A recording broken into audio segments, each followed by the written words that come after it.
முருகப்பெருமான் சிறப்பு பெற்ற தோரணமலை பற்றி பார்க்கலாம் வாங்க. தமிழ்நாட்டில் திருநெல்வேலி மாவட்டம் கடையம் என்ற பகுதியில் இந்த தோரணமலை அமைஞ்சிருக்கு. தென்காசி பகுதியில் இருந்து கடையம் போகிற வழியில் இந்த கோயில் இருக்குது.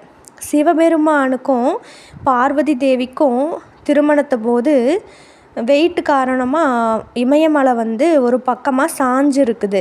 அதை சரிப்படுத்துறதுக்காக சிவபெருமான் முனிவரை அனுப்புகிறாரு. யார் அப்படின்னா அகத்திய முனிவரை தென்பகுதிக்கு போ அப்படின்னு சொல்லி அனுப்பி வைக்கிறாரு. நீ அங்கிருந்தே என் திருமணத்தை பாரு அப்படின்னு சொல்லிட்டு அகத்தியரும் அதை நம்பிட்டு போயிட்டுருக்கிறாரு. தோரணமலைக்கு போனதுக்கப்புறமா அந்த திருமணத்தை பார்த்து கண்டு கழிச்சிட்டாரு. அதுக்கப்புறம் முருகப்பெருமானிடம் தமிழ் கற்றுக்கிறாரு. அதுக்கப்புறம்தான் அவருக்கு அகத்தியன் அப்படிங்கிற பேர் வந்திருக்குது அப்படின்னு புராணங்கள் சொல்கிறாங்க. தோரணமலையை சுற்றியும் மூலிகை செடிகளாக இருந்திருக்குது. அதை பார்த்து வியந்த அகத்தியர் அங்கேயே தவம் புரிஞ்சிருக்காரு.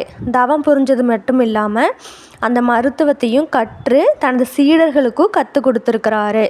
ஒரு தடவை காசிவர்மன் என்ற மன்னனுக்கு தீராத தலைவலி இருந்திருக்குது. அதை சரி செஞ்சு சீக்கிரமாக தலைவலியே இல்லாமல் போயிருச்சு. தீராத நோய் இருந்தால் கூட இந்த மலைக்கு போயிட்டு வாங்க. கண்டிப்பாக தோரணமலைக்கு போனீங்க அப்படின்னா எப்பேற்பட்ட வியாதியாக இருந்தாலும் குணமாயிரும் அப்படிங்கிற நம்பிக்கை இன்னுமே இருந்துக்கிட்டு இருக்குது. போகாதவங்க போய் பார்த்துட்டு வாங்க. முருகனை தரிசனம் பண்ணிட்டு வாங்க. இந்த வீடியோ உங்களுக்கு பிடிச்சிருந்தது அப்படின்னா நம்ம சேனலை சப்ஸ்கிரைப் பண்ணிடுங்க. அப்படியே லைக் பண்ணிடுங்க.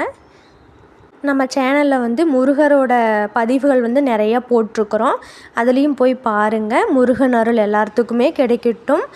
இன்றைய நாள் எல்லாத்துக்குமே நல்லதாகவே நடக்கட்டும். ஓம் சரவண பவ.